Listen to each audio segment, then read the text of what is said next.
155. Vamos a la 155. En la 155 ustedes tienen la clasificación. La clasificación de la combustibilidad. ¿Sí? Acá tenemos la clasificación de riesgos. ¿Sí? Es decir, esto es combustibilidad, esto es los materiales y esto es los riesgos. Lo tenemos acá. Mi clasificación de riesgos. Observen un detalle, ¿no? Riesgo 1, explosivo. Riesgo 2, inflamable. Riesgo 3, muy combustible. Riesgo 4, combustible. Riesgo 5, poco combustible. ¿No les parece muy similar al decreto? Y sí. Es cierto, es muy similar al decreto. Un detalle. En este código lo interesante es lo que estamos viendo ahora. Vamos un poquito más adelante. Acá esto, apéndice glosario. ¿Sí? Acá tienen varias definiciones que en la ley nuestra no abundan. ¿Sí? Es decir, en el anexo del decreto, la primera hojita son algunas definiciones. Acá es más pronunciado. ¿Sí? Pero bueno, de todos modos, la idea era que los riesgos son los... Bueno, en la 21, en la página 21, me dice la metodología para aplicación de este reglamento y me define, de acuerdo con el destino, actividad, proceso que se desarrolla en cada sector del edificio, se deberá consultar la tabla cuadro 3, que esa es la tabla muy parecida a la que da el código, pero lo más importante es lo que viene después.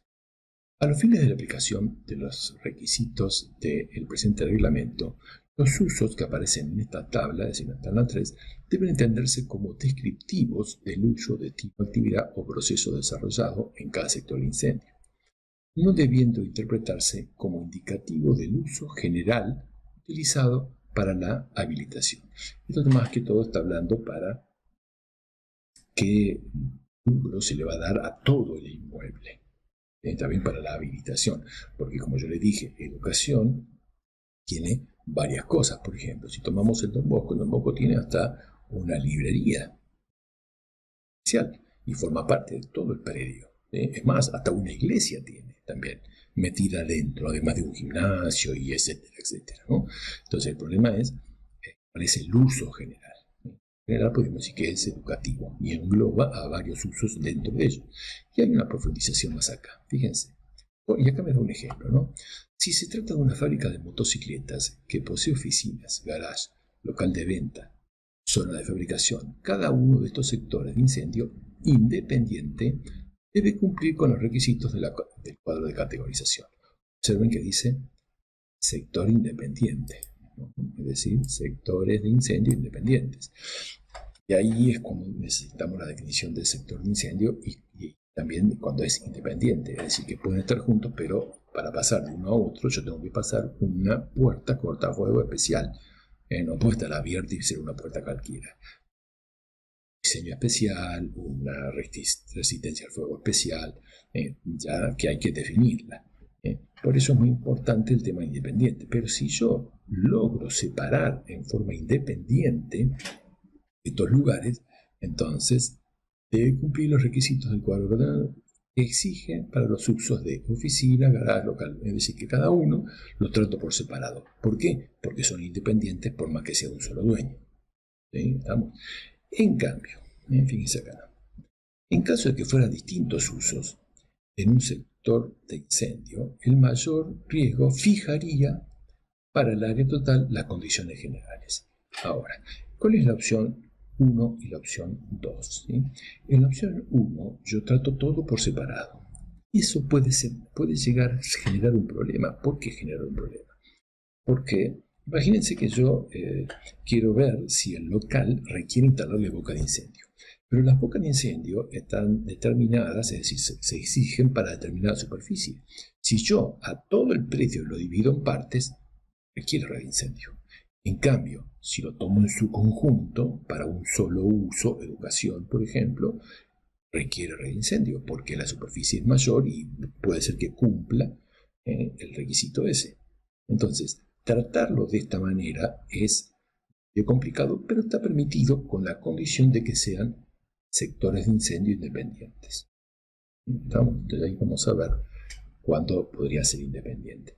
Ahora, en caso de que los sectores estén vinculados pero no sean independientes, por ejemplo, yo paso de Bosco Escuela, paso a la iglesia por una puerta simple nada más, o voy por el patio y me meto en la iglesia, por una puerta tranquila, no es una puerta de resistencia especial.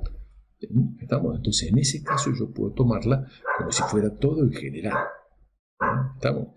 Significa que si yo tomo todo el predio que de una cuadra de Don Bosco, requiere red de incendio. Entonces, ¿cuál es un criterio de otro criterio? Bueno, en este párrafo, yo puedo hacer una interpretación y si conviene sectores ser independientes, bueno, entonces voy a tener que determinar la resistencia de cada material para que sean independientes. Que no es fácil, porque por ahí hablar de una puerta cortafuego es sencillo, pero ¿qué pasa si dan ventanas?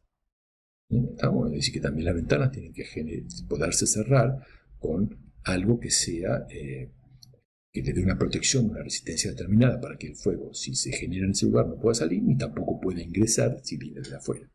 Entonces no es sencillo, ¿no? Es decir, que sea un sector independiente no es sencillo. Vamos a profundizar un poquito cuando avancemos más. ¿Sí? Bien, ahora vamos a ver las condiciones. ¿Sí? Las condiciones tenemos que ir a la página 167. En la página 167 tienen el cuadro este. Entonces, observen. Acá me define los riesgos, y acá me define los usos. Observen que son bastantes. Yo se lo había mostrado anteriormente esto, ¿no? Pero son bastantes. Por eso centrémonos acá. Riesgo 2, 3, 4, 5, 6. Hasta ahí pueden existir para Buenos Aires más común, ¿no? Y por supuesto explosivo no está permitido en la ciudad. Bueno, no se confundan con la categorización. Esta categorización es para colocar rociadores automáticos, ¿sí? Cuando se requiere y cuando no, rociadores automáticos, ¿no? Entonces, no. Vamos a tener en cuenta por más que diga clasificación de riesgo. Pasa que es clasificación de riesgo para el uso o colocar rociadores automáticos. Bueno. Después, me dice otro cuadrito que me dice la resistencia al fuego. Esto ya es más estándar, ¿no? Es decir, fíjense acá, resistencia al fuego. En 30, 60 son minutos. Es decir, 30 minutos de resistencia, 60 minutos de resistencia. Después me dice las condiciones específicas, construcción, extinción y detección. Es decir, acá le agrega una en referencia a lo que nosotros veíamos aquí, que acá me dice riesgo, situación, construcción y extinción, y ahí termina. ¿Sí? Más. ¿Sí? Espero que ustedes vean todo. No hay más. ¿Sí? Es decir, faltan cosas acá, que es la parte de detección. Cambio, en la otra sí figura la detección. Notamos que es una innovación. Pero bueno, vamos a... bueno, después lo profundizamos un poquito cuando parte práctica. ¿Qué pasa con la NFPA 101? Ahí está. ¿Qué pasa con la NFPA 101? ¿Sí? ¿Cómo define el riesgo la NFPA 101? ¿Sí? En la NFPA 101 que yo les puse acá, algo, ¿sí? Define el riesgo en la página 6. A ver, vamos a ir a la página 6. En la página 6 me define el riesgo del contenido, ¿sí? Para la estructura me lo define como bajo, binario, riesgo alto. ¿Sí? Estamos a decir también 3 nada más. Y acá me da algunos parámetros para que yo lo pueda considerar bajo, ordinario y alto, ¿no? Y al mismo tiempo me dice la resistencia que debe tener de separación entre, por ejemplo, una reunión pública con menor de 300, si yo estoy con instalaciones sanitarias, tiene que tener de 2 horas. ¿Sí? ¿Estamos? Es decir, para el muro que las divide, que las separa, tiene que tener resistencia 2 horas para considerarse separado. ¿Estamos? Eso en cuanto a el riesgo. Pero Por otro lado, trata las ocupaciones, que vamos a ir a la página 14, 13, ¿sí?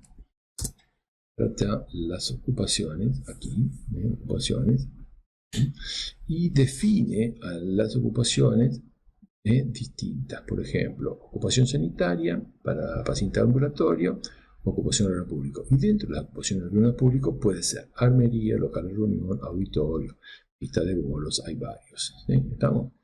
Hay varios, incluso para restaurantes, fíjense, restaurantes, pistas de teatros. ¿Sí? Y después tenemos la ocupación oficina. La ocupación oficina puede tener los edificios educacionales o colegios, las cortes de justicia, odontológico. Ustedes dicen, pero ¿cómo? Consultorio odontológico, consultorio médico, ¿no son sanidad? Claro, para nosotros sería sanidad, pero para ellos puede ser consultorio odontológico o consultorio médico dentro de la ocupación oficina. ¿Por qué? Bueno, más abajo define cuándo no y cuándo sí. Por ejemplo, ocupación educativa, fíjense, dice academia, jardines, escuelas. ¿Sí? Entonces, las ocupaciones, fíjense este detalle, las ocupaciones educativas se distinguen de las ocupaciones de reuniones públicas en que las primeras, los mismos ocupantes están regularmente. ¿Sí? Es decir, están presentes regularmente. ¿No? Es decir, que en las ocupaciones educativas los alumnos están regularmente. En cambio, en la reunión pública no, es ocasional. ¿Sí? Estamos después, fíjense, ocupación sanitaria también, ¿no? Centros sanitarios, hospitales, hogar de asistencia, y ahí define también algunos parámetros. ¿Sí? Entonces, la diferencia entre del riesgo y los usos para nosotros con la NFPA es que ellos utilizan la ocupación, y la ocupación es más flexible, la nuestra es más estática, esta es flexible, puede depende de determinados parámetros para considerarla de uno u en otro. En cambio, la nuestra es mucho más general. ¿Estamos? Es tan general que muchas veces pasa de simplista. Bien. Por eso yo les digo acá, bueno, en la reunión pública, más de 50 personas. Así que les aclaro. Bien. Vamos ahora a un ejemplo de la determinación del riesgo. ¿Sí? Entonces acá, sí, vamos a hacer un poquito. ¿No? ¿Por qué? Porque vamos a suponer en principio un uso educativo. ¿No? El predominante puede ser residencial administrativo, que corresponde a riesgo 4. ¿Sí? ¿Por qué? Porque si lo buscamos en nuestra ley, en esta tabla, yo sé que educación es riesgo. Bueno, entonces, volvamos al libro. ¿Sí? Entonces corresponde al riesgo 4. ¿Sí? Ya lo vimos en la tabla 2.1. Para el uso educativo, si lo buscamos en otro, ya sabemos que es riesgo 4, porque el anterior era muy general en la tabla 2.1. Ese es uno de los problemas. Bueno, si seguimos ahora buscando, por ejemplo, para una tienda que vende ropa, ¿sí? Si vamos a buscar un tipo Famularo, como yo le pongo acá, ¿ven? Claro, alguna de esas tiendas que se dedican a la venta de ropas. ¿Sí? Sí, es un comercio, pero que vende ropa. ¿Sí? Un local comercial que vende ropa. Es un edificio muy grande, ¿sí? Mucha ropa, y el problema es, ¿qué le ponemos? Riesgo 2, riesgo 3, o si nosotros vamos a la tabla de aquí, nosotros tendremos que ir a comercio. Es un comercio. ¿Pero qué son? ¿Actividades administrativas? No, es un local comercial. Evidentemente es un local comercial. Cosas, ¿sí? Pero el riesgo puede ser 2, 3 o 4. Y ahí está el problema. ¿Ven? Ahí es cuando un uso puede tener diferentes riesgos, yo tengo que definir cuál va a ser. Evidentemente el riesgo 2 va a ser más exigente que el riesgo 3 y que el riesgo 4, teóricamente. Teóricamente debería ser así.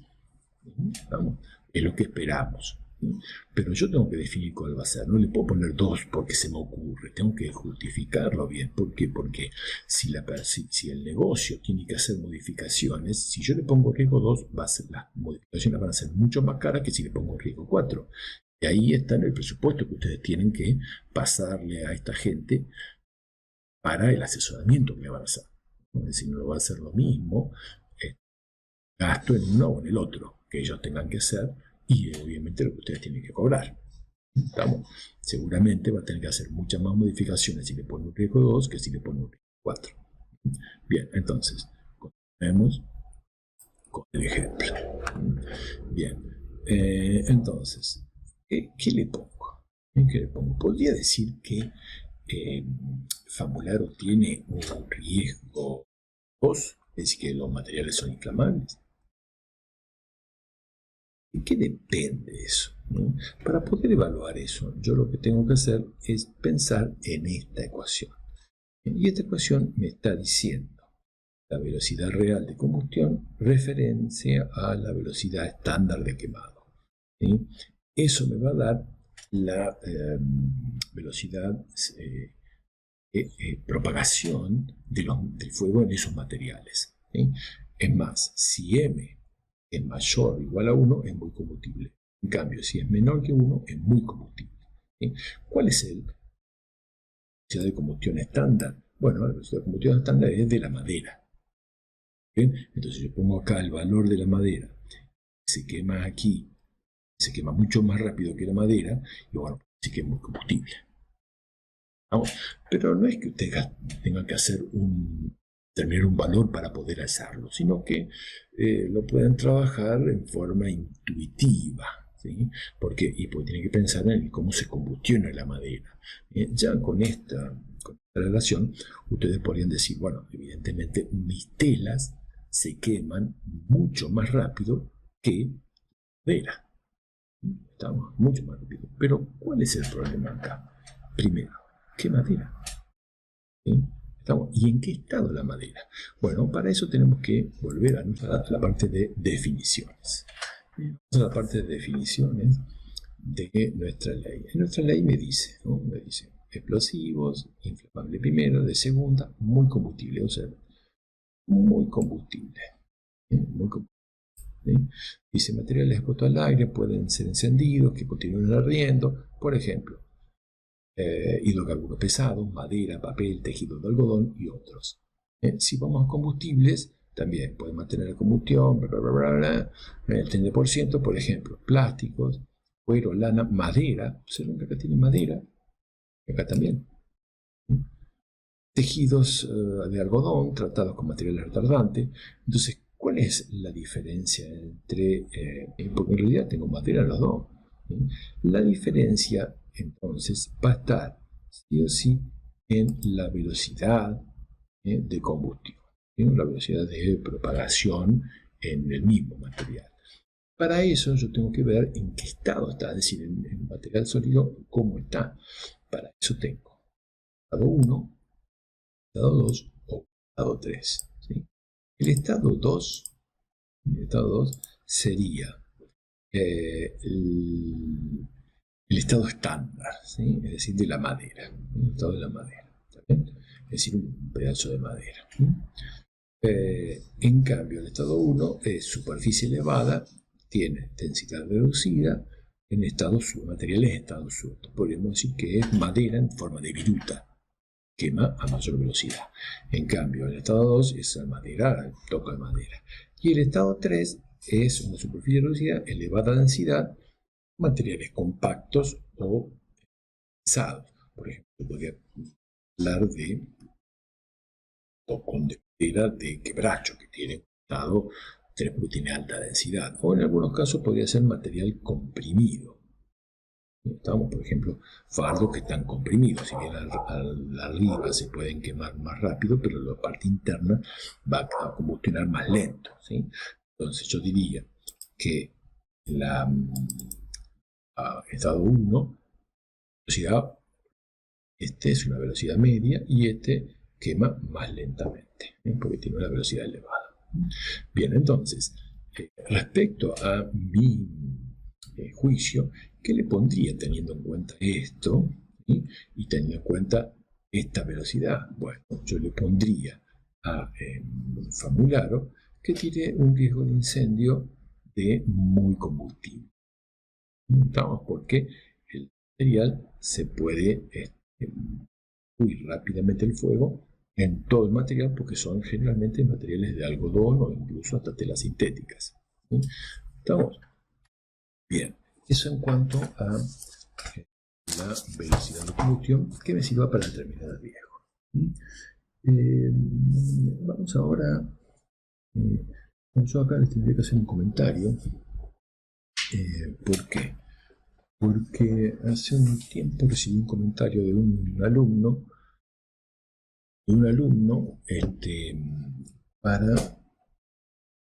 porque le opinaba de los riesgos y qué sé yo. El problema es que ustedes para definir el riesgo tienen que poderlo justificar, más allá de que estén de acuerdo o no estén de acuerdo con la ley. Tienen que justificarlo. Por eso yo le estoy dando varias alternativas para poder definirlo. Pero sin embargo, observen, yo a mi comercio le ponía riesgo 3, pero ¿qué pasa si consulto establecimientos educativos en la ley nuestra o en la ley del código, el anexo del Código de Buenos Aires? Se van a dar cuenta que para el mismo rubro, el riesgo en 51 es riesgo 4. En cambio, en el código, el anexo del Código Español, perdón, el anexo del Código de Buenos Aires es riesgo 3. ¿Sí? Acá tenemos escuelas, ¿sí? Entonces fíjense, el problema es que las escuelas son diferentes, urbana, barrial, ¿sí? Esto divide en áreas, en las secundarias, ¿sí? Y en el lugar terciario. Y observen que el riesgo siempre es 3. Sin embargo, yo voy a esperar que las condiciones requeridas sean las mismas para el mismo riesgo, pero no es así. El problema es cómo tomó esto, es decir, en qué se basa para poder determinar esto distinto para exigir diferentes condiciones específicas, por más que el riesgo sea uno solo. Es decir, como que acá está dando el principio, el riesgo me dice lo que yo tengo que hacer para las condiciones. Bueno, sin embargo, no. Acá utiliza, además del riesgo, el uso, ¿no? Es decir, la definición del uso para determinar las condiciones. Esto también representa una innovación en referencia a nuestra ley, y por supuesto que además hay muchos más rubros. Y eso es lo importante, que hay muchos más rubros y yo puedo concentrarme. El problema es cómo lo hicieron, en qué se basaron. ¿Sí? Ese es el problema, ¿no? Bueno, pues vamos a nuestro libro. Yo acá les doy algunos, en la actividad les doy algunos ejercicios para que ustedes puedan comparar más o menos lo que venimos hablando.